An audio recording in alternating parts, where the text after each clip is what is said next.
My wife repeated. My ex never acted like that, constantly measuring me against a man who left her years ago. I finally snapped and asked why she didn't just marry him. She fell silent. A few days later, his fiancée contacted me. Imagine pouring your heart into a marriage, only to constantly be told you're not enough, compared endlessly to a ghost of a man. What if you then discovered that ghost wasn't just a memory, but an active, deceptive presence lurking in the shadows of your life? That's what happened to me, and trust me, the truth hit harder than any lie. My wife, Laura, and I had been married for 4 years. On paper, we were the picture-perfect couple, good jobs, a nice house, an active social life. I'm an operations manager at a manufacturing plant, and she's a high school English teacher. No kids yet, because she wanted to focus on her career. But beneath that shiny surface, there was this constant, gnawing thing that had been slowly chipping away at me for years. Laura had this ex-fiancé, Matthew. They broke off their engagement before the wedding, long before she and I ever met. Early in our relationship, she told me he was more romantic, that he wrote poetry for her. I brushed it off, you know? Everyone has that one ex they remember fondly. I thought it was just nostalgia. But it didn't stop. It never stopped. When I spent a Saturday installing our dishwasher myself, and it leaked a tiny bit, she'd say, Matthew could do this kind of stuff without calling anyone. He was really handy. Like a punch to the gut, every single time. When I forgot her mom's birthday one year, a genuine mistake amidst a crazy work schedule, I got, Matthew never forgot important dates. You're just not as thoughtful. Not thoughtful? I was trying my best. I remember one time, specifically, when I was pulling 60-hour weeks. We had this massive equipment installation, a production line reconfiguration, and jobs were literally on the line. I was stressed, exhausted, and barely seeing her. Her response? Matthew always knew how to balance work and life. He made me feel like I was his priority. Matthew would have found a way to do it all, she implied. Date nights, finances, everything. Jesus. Then there was the money talk. I'd spent hours building a detailed spreadsheet, showing her how we could save an extra $15,000 a year for a down payment on a rental property. Her reaction? Matthew always had such clear financial plans. I never had to worry about money with him. Never mind that they never actually bought a house together. Apparently, his imaginary plans were better than my actual, concrete ones. This went on for 4 years. Every mistake I made, every little thing I did wrong, Matthew would have done it better. Matthew would have remembered. Matthew would have planned ahead. Matthew would have been more thoughtful. I tried talking to her so many times. Honey, it really hurts when you compare me to your ex. It makes me feel like I'm not good enough. And her typical response? You're being too sensitive. I'm just using examples to help you understand. Or I'll try to stop. But 2 weeks later, we'd be right back to Matthew this, Matthew that. But I loved her. I kept thinking, maybe I need to be better, do more, try harder. So, last weekend. Game night. We had our close friends Mike and Jen and Paul and Amy over. I'd spent the whole day cleaning the house, making homemade lasagna from scratch. I was actually proud of the effort. We were playing a most likely to game. Laura looks at me, giggles, and says, most likely to forget an anniversary? Definitely Nate. Matthew never forgot that stuff. There was this awkward, uncomfortable laugh from everyone. I said nothing. Just nothing. Then we sat down to eat. She took one bite of my lasagna, that lasagna I'd spent hours on, and says, this is good, babe. But you know who made the most amazing lasagna? Matthew. He had this special Italian layering technique his grandmother taught him. And something inside me just snapped. I put my fork down, slowly, deliberately. Why didn't you marry him then? The table went silent. Laura just stared at me. What? I said, louder this time. If Matthew was so perfect at everything, why didn't you marry him? Why am I the one sitting here listening to how I'll never measure up? She started, Nate, that's not, I cut her off. Oh wait. I remember now. Because he didn't want to marry you either. You could have heard a pin drop. Mike and Paul looked down at their plates. Jen's eyes were huge. Amy just grabbed her wine glass and turned away. Laura's face went white, then absolutely crimson. "You're disgusting." "How dare you?" she spat. "How dare I?" I shot back, my voice shaking with years of suppressed rage. "I've lived for 4 years being told I'm second place to a man who dumped you. A man you worship like he's perfect, when the reality is he saw something that made him run. And I've been here, playing husband to someone who married me because I was available, not because she actually wanted me." Laura started crying, real, big tears. "I can't believe you'd say this in front of our friends." She grabbed her phone, called an Uber, and was out of the house for her mom's within 20 minutes. Our friends just sat there in shock. Mike eventually managed "dude," but couldn't finish the sentence. They left soon after, the vibe completely destroyed. I sat alone with my cold lasagna, watching the steam disappear, and realized I'd just blown up my marriage in front of witnesses. But honestly, I meant every single word. I was tired. Tired of being compared to a ghost. Tired of feeling like a consolation prize. Laura texted me at 2 a.m. "I'm staying at Mom's. You owe me an apology. We can't move forward until you apologize for humiliating me." I didn't respond. I didn't know what to do. Part of me, the part that had been trying to keep the peace for years, wanted to apologize. But another part, the part that had been slowly dying for 7 years, counting the time before marriage, was screaming that I had nothing to apologize for. Was I the asshole? Or did I finally say what needed to be said? Well, the internet went wild, and you guys were right about a lot of things. Mostly in ways I didn't want to admit. Laura stayed at her mom's for 3 days. Her family immediately descended. Her mom called me the next morning. "You made my daughter cry all night." A real man apologizes even when he's not wrong, just to keep the peace. I asked if Laura had mentioned the 4 years of comparisons. "Those are just memories, not attacks." "You're being insecure," she said, before hanging up. Laura's younger sister, Megan, sent a long text about how I was clearly insecure and shouldn't blame my wife for my own inadequacy. "If you were more confident and actually as good as Matthew," she wrote, "you wouldn't be bothered by a few harmless comments." That one stung, I'm not gonna lie. Laura came back, 3 days later, with an ultimatum. She'd work on the marriage if and only if I apologized for what I said at game night. She framed it as me publicly humiliating her and being cruel. I told her I wouldn't apologize for stating the truth. "You've never apologized for 4 years of making me feel inadequate," I said. "Not once. Matthew is part of my past," she declared. "You need to accept that." And here's where I started paying attention to details I'd ignored. "If he's just your past," I challenged, "why do you know he moved to Seattle? Why do you know his salary increased last year? Why do you know he got a golden retriever?" Her face changed. She tried to recover. I don't know those things. You're making stuff up." But I wasn't. She'd mentioned all of those things over the past year, casually, like little drops of poison. "Are you still in contact with Matthew?" I asked directly. She deflected. "That's not the point. You can't control who I talk to. This is about you being insecure." We argued for another hour. She wouldn't give me a straight answer, kept calling me controlling, paranoid, looking for reasons to be angry. She left again that night, needing space from my toxic behavior. That was a week ago.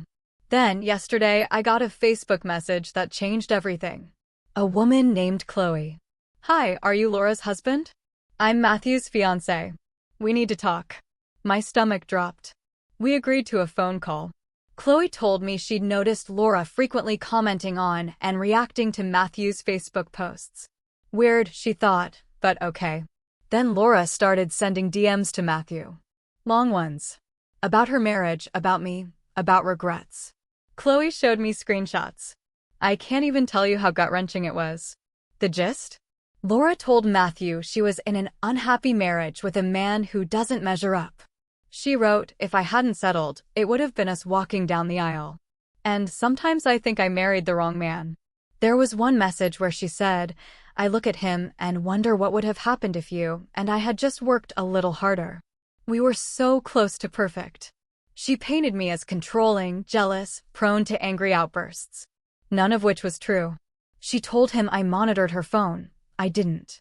Isolated her from friends. I encouraged her girls' nights.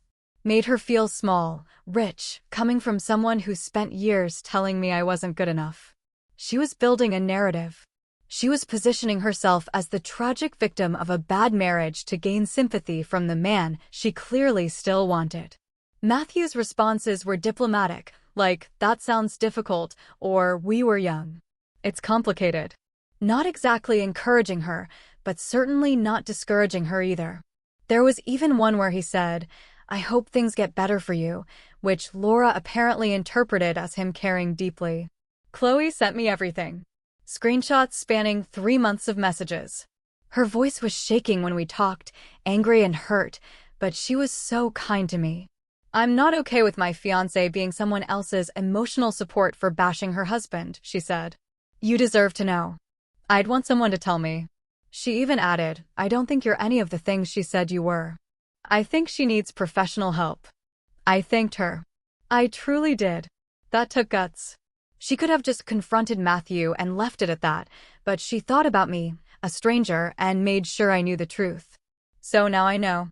It's not just that Laura compared me to Matthew for 7 years. She'd been actively maintaining contact with him, lying to me about it, and portraying me as the villain in her twisted fantasy where she should have married the poet who got away. I haven't confronted her with this new information yet. I'm gathering everything first. I've backed up our financial documents. I've started looking into what divorce might look like. I don't want to save this marriage anymore. I'm done trying to compete with a ghost. I'm done trying to be good enough for someone who's decided I never will be. The lawyer I consulted, I called one, said my case was pretty straightforward. House is in my name, pre-marriage. No kids. She makes decent money. He said proof of emotional infidelity and her misrepresenting me would strengthen my position. I'm not angry anymore. I'm just tired. Things moved fast after that. I printed out every single screenshot Chloe sent me, over 20 pages. When Laura came by the house to pick up some clothes, I laid them out on the kitchen table. "Before you leave," I said, "I want you to look at these." She glanced down, saw Matthew's name, and her face went utterly pale. "How did you get those? That's a violation of my privacy." I stayed calm. "These came from Matthew's fiancée. Because while you were complaining about me to your ex-fiancé, you were also helping to wreck their relationship. She had every right to send these to me." Laura started scrambling. "It's not what it looks like. I was just venting. I never cheated." I cut her off. "You told him you married the wrong man. You said if you hadn't settled, you'd have walked down the aisle with him. You painted me as controlling and abusive when I've never raised my hand or my voice to you before last week. You made me the villain so you could be the tragic heroine in your little fantasy with Matthew." She tried the tears. "I made mistakes. I just needed someone to talk to. Someone who understood me. Someone who understood you." I was shaking, but my voice stayed level. "You had a husband. I was right here, Laura. But I was never going to be enough because you were in love with an idea, not a person." She shifted tactics. "So what? You're going to divorce me over some messages?" "I never slept with him. I never even met up with him in person. This is an overreaction. You emotionally checked out of this marriage years ago," I said. "Maybe from the very start. You've been lying to me about being in contact with him. You've been lying to him about who I am. The only person you're honest with is yourself, and even then, I'm not sure. I'm done. I've filed for divorce." That's when she got angry. Really angry. She started yelling about how I can't handle a woman with a past, how I'm throwing away 4 years over insecurity, how she deserves better than this. I just stood there and let her rage. When she was done, I said, "You're right. You do deserve better. You deserve someone who lives up to your impossible standards. Unfortunately, that person doesn't exist. And I deserve someone who actually wants to be married to me. So, this works out for everyone." She grabbed her stuff and left. Slammed the door so hard a picture frame fell off the wall. But here's the twist. The next day, I got a call from a Seattle area code. "Nate, this is Matthew." I almost hung up, but curiosity got the better of me. "Look," he said, "Chloe told me she sent you those screenshots. I want you to know I wasn't trying to pursue your wife or break up your marriage. You didn't exactly shut her down either," I pointed out. He sighed. "You're right. I should have. I was trying to be diplomatic, and it backfired. But that's not why I'm calling. Chloe and I were talking about Laura's patterns, and I realized something you need to know. What's that? Laura did the exact same thing to me. I didn't understand at first. He explained, when Laura and I were together, she constantly compared me to her ex before me, a guy named Mark. He was apparently more thoughtful, more emotionally available, better at communication. Mark would have understood this. Mark never made me feel this way. It went on for 2 years. That's why I ended the engagement. I felt like I'd been punched in the gut. She had a pattern. I wasn't competing with Matthew. Matthew had lost the same competition with Mark. And whoever Laura dates next will lose to me. I'll become the romanticized ex she uses to torture them. Matthew continued, I should have warned you when you two got together, but honestly, I thought she'd changed. I wanted to believe people grow, and I was so relieved to be out of it that I just moved on. I'm sorry you went through this. We talked for a few more minutes. He told me Chloe had been incredible, that they were working through it, but it had definitely shaken their relationship. He'd blocked Laura completely now. After we hung up, I just sat there. It wasn't about me versus Matthew. It was about an impossible ideal. The divorce was finalized last week, faster than expected because Laura's lawyer advised her to accept the settlement. House stayed with me. Split some retirement growth. No long-term alimony. She kept her car and personal belongings. She was genuinely shocked, believing she'd get half the house and more support. Her lawyer must have explained how these things actually work, not how they do in movies. But here's the kicker, and honestly, it's kind of insulting. 3 days after the divorce was signed, Laura sent me an email. A long one. She wrote about starting therapy, realizing Matthew was just the past and that I was the good man all along. She talked about reconciliation, how she finally understood what she'd lost. But it was the specific praise that really got me. The email was full of things like, I never appreciated how stable and reliable you were. That's so rare to find. You were always such a hard worker and provider. I took that for granted. Your practical skills and problem solving, those are what matter in a real marriage, not romantic poetry. The way you handled finances responsibly was actually incredibly mature. I see that now. I sat there reading this, and I couldn't help but laugh, a bitter, hollow sound. For 4 years, she'd told me I wasn't romantic enough, wasn't exciting enough, wasn't thoughtful enough. She'd compared my practical approach to Matthew's passion. She'd mocked my financial planning as boring. She'd made me feel like stability and reliability were character flaws, not strengths. And now? Now, after she realized she wasn't getting half my house, after she found out she'd have to support herself, after she saw that her emotional affair and lies didn't win her sympathy in court, suddenly, all those things she'd spent years criticizing were exactly what made me the good man all along. The timing was so transparent, it was almost funny. Within 72 hours of getting minimal alimony and no house, I went from not as good as Matthew to the one who got away. The email ended with, I know I made mistakes, but I think with therapy, we could rebuild something even stronger. You were always the right choice. I just couldn't see it. Can we meet for coffee to talk? I read it twice. Then I replied with one sentence. I hope therapy helps you stop repeating this pattern with your next partner, but for me, you're the past now. I haven't heard from her since.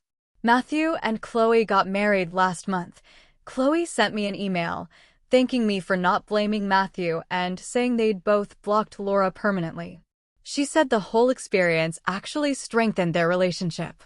I'm genuinely happy for them. As for Laura, I heard through mutual friends that she moved into an apartment with a roommate. She's been trying to control the narrative, telling people I was too insecure to handle her having a past.